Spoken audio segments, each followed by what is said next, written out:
Yo mga lods, meron ako sa inyong bagong i-share na project. Tignan nyo to. Ito yung link rewards mga lods. Bali ang ginagawa dito, i-connect natin yung Web3 wallet natin.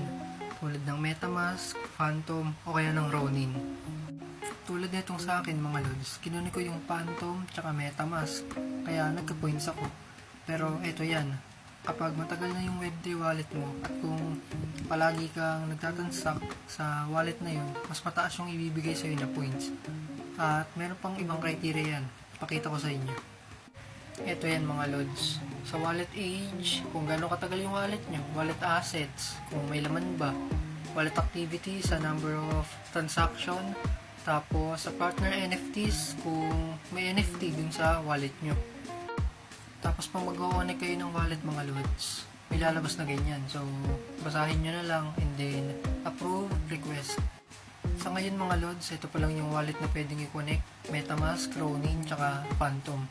So, in the future, maradagdagan pa yan. So, pag maraming wallet, hindi, mas mataas yung points. Ito naman yung X account nila mga lods. So, napansin ko dito, nakafollow si Shun, tsaka yung Ronin Network.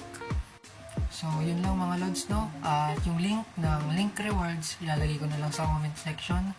And follow for more.